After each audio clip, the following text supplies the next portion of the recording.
So welcome back. Here we are picking it up with part 2. So with this slide, the results of past decisions and activities are not reliable indicators of where the company's going in the future. Companies that have poor financial performers are sometimes able to turn things around. And a good financial performer, on occasion, bam, will fall on hard times. In the discussion was mentioned Kodak, for example, which was very profitable but fell on hard times. And yet Continental Airlines was at one point in its life bankrupt, worked its way out of it, protected by Chapter 11, and became super strong, a premier airline. And today is merged with United. So it can go either way, right? You want to be very careful. So strategic objectives are going to relate to these target outcomes that indicate a company is either strengthening its market standing or its competitive position and also future business prospects. So if a company begins to lose competitive strength, which we talked about all last week, and if it fails to achieve important strategic objectives, then its ability to maintain its present profitability is highly suspect, and that's extraordinarily dangerous. So there are, at the same time, financial objectives, which I've mentioned a few times. They relate to financial performance targets that senior leadership has established for the organization. And then there are strategic objectives, which relate to target outcomes that indicate if a company is strengthening its market standing, its competitive position, and future business prospects. So that's the key distinction between those. Now, a core concept then becomes the balanced scorecard. So utilizing a performance measurement, so remember what you measure is what you will focus on. The balanced scorecard was created by some Harvard business folks, and it's used famously now around the world. So the balanced scorecard, in using this tool, management is looking to strike that optimal balance between, on one side, the company is pursuing its objectives, and the balanced scorecard is this widely used method for combining both the strategic aspect and the financial objectives together and tracking them to achievement. So this gives management a better picture, a full spectrum picture, a balanced view of how the organization is performing, because it's combining those strategic objectives with financial objectives at the same time. So despite its popularity, the scorecard is, not without its limits. Importantly, it may not capture some of the most important priorities of an organization. And, maybe you're doing resource acquisition or partnering with other organizations. So its value is mostly as a strategy tool, but it's going to depend on implementation and follow-through, really like anything that we do, implementation and follow-through. I will also say that Balanced Scorecard allows senior leaders at the executive level to make decisions. It's decisionable information based on the strategic and financial objectives. So the Balanced Scorecard approach to performance measurement helps with examples, right? So representative examples of financial and strategic objectives that companies often include in a balanced scorecard are listed here, and you want to pause and review it for yourself. I think would be beneficial. Now, when trade-offs have to be made, and we're always making trade-offs whenever we're working a balance, right?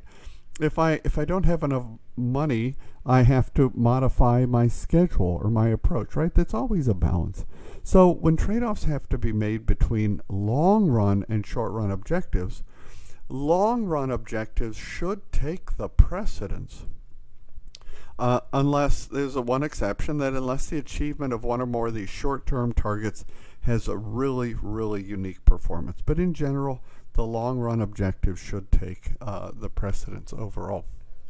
Now, the ideal situation is for a team effort where you're striving to produce results that contribute to the achievement of the company's performance targets and the strategic vision. That's ideal.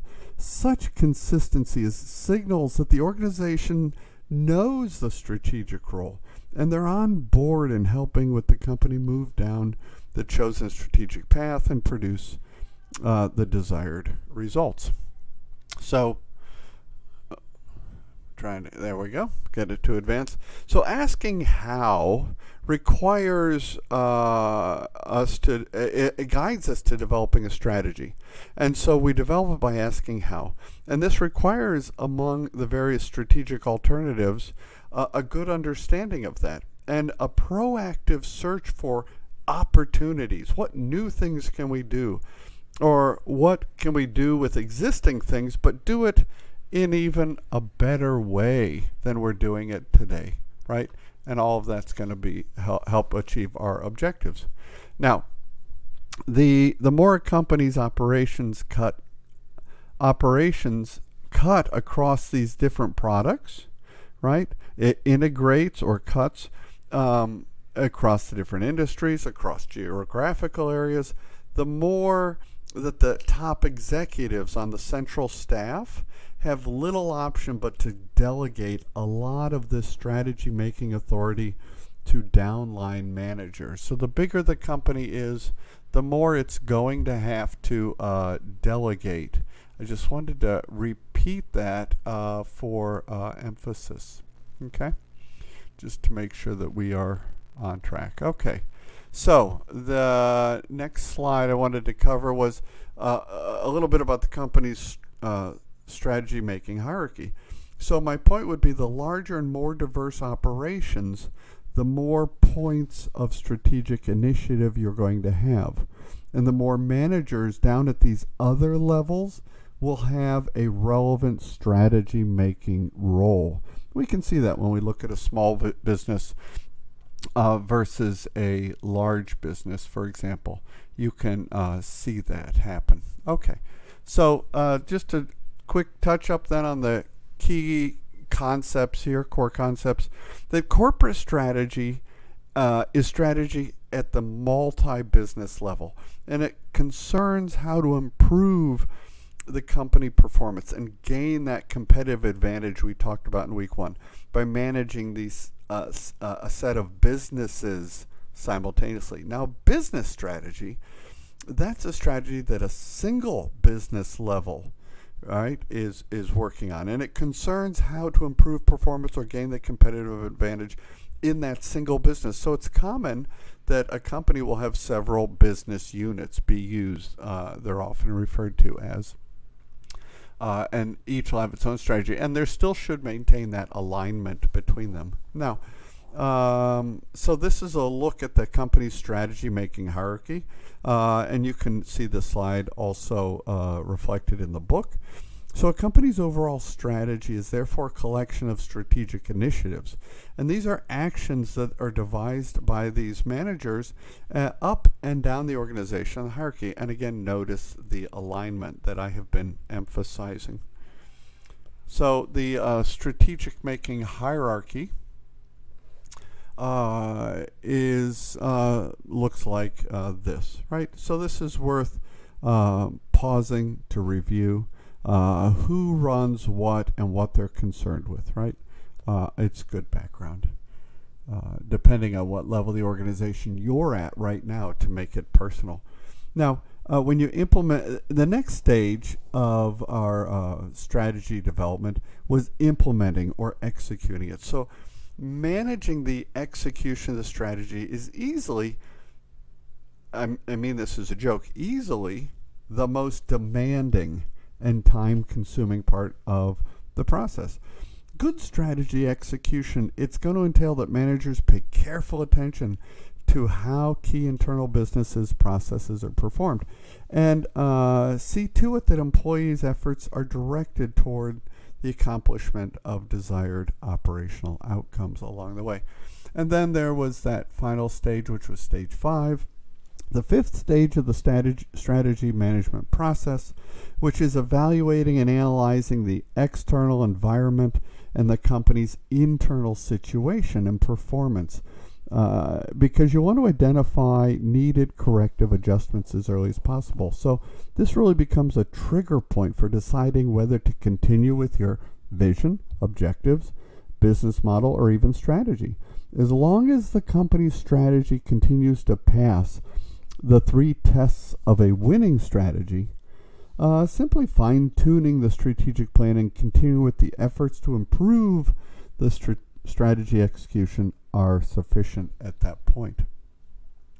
So, although really senior leaders have a responsibility in crafting and executing the strategy, it's the duty of the board of directors to exercise strong oversight and see that the 5 tasks that we've talked about in creating the strategy of the strategic management process, that they're done in a manner that benefits the shareholders, in case you have an investor-owned enterprise, or the stakeholders, if it's, for example, a not-for-profit.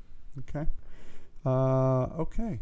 And then just closing it up a little bit, the effective corporate governance is going to require that strong board of directors oversight, as I mentioned. And this slide talks a little bit about that. Okay, that's really all I've got today. So I hope you have a great week. You know, you can contact me. I will see you online, and I'm looking forward to it. I have enjoyed our time so far and look forward to many more weeks together.